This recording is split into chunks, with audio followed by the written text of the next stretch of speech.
Nouvelle variation sur la fin du monde avec le cours de Antoine L'Honoré-Piquet, c'est la fin. La douleur demeure. Quand tu perds la tête.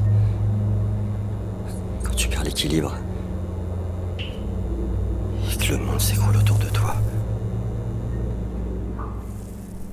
C'est la fin raconte l'histoire d'un personnage qui, quelques mois avant la fin du monde annoncée, va totalement perdre tous ses repères, sa femme, sa santé, son travail. Et on réalise que psychologiquement, sa fin du monde à lui, c'est celle-ci. Et en fait, l'important, c'est pas la fin du monde, c'est la fin psychologique du personnage. C'est représenté par une incarcération psychologique dans son appartement. On part sur les visages. On descend, il vire la table et il jette Fifouze. Ok? Ouais. Dans le film, c'est le meilleur ami du personnage principal qui représente la société. Il envoie ses deux gardes du corps emmener le personnage dans son appartement et saccager son appartement et le transformer en bunker. Ta gueule! Ah!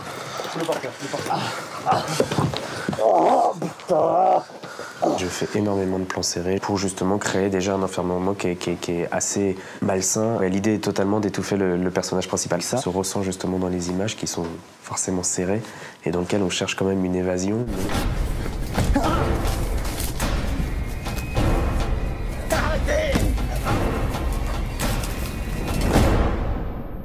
C'est un monde relativement sombre, relativement malsain. Il a fallu recréer cet univers-là et du coup, en rentrant dans la psychologie du personnage, je suis rentré dans quelque chose qui est beaucoup plus trash, puisque là, je ne l'expose pas au spectateur, je la fais vivre au spectateur. Et c'est ça qui devient insoutenable au fur et à mesure du film.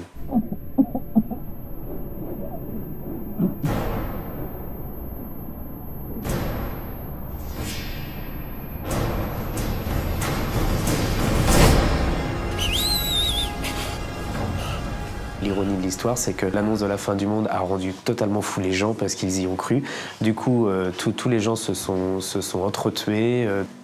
Vas-y. Ce qu'on va tourner là, c'est l'un des dénouements de l'histoire. Comme le personnage principal arrive à sortir de son appartement et réalise qu'il avait raison, que la fin du monde a eu lieu avant la fin du monde, finalement, on se rend compte que qu'Alain a tué son meilleur ami par vengeance plusieurs jours ou plusieurs semaines avant à coup de cyanure. Et là, t'attrapes le moustique. En fait, il faudrait que le moustique il tourne quand tu dis cette phrase-là. Ah ok, donc déjà... Donc okay, il peut commencer à te déranger. Moi, ça me permet de changer d'axe. Et une fois que je suis là, schlac.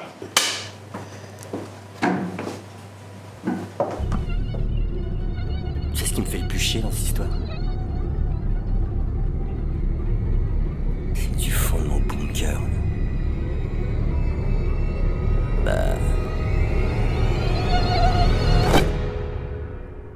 Je l'ai loupé cette putain de fin du monde.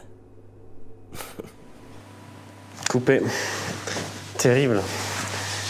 Terrible, parfait. C'est la fin, c'est vraiment le début de ce que moi j'ai envie de dire, de ce que moi j'ai envie de faire et de l'affirmation du cinéma que j'ai envie de faire.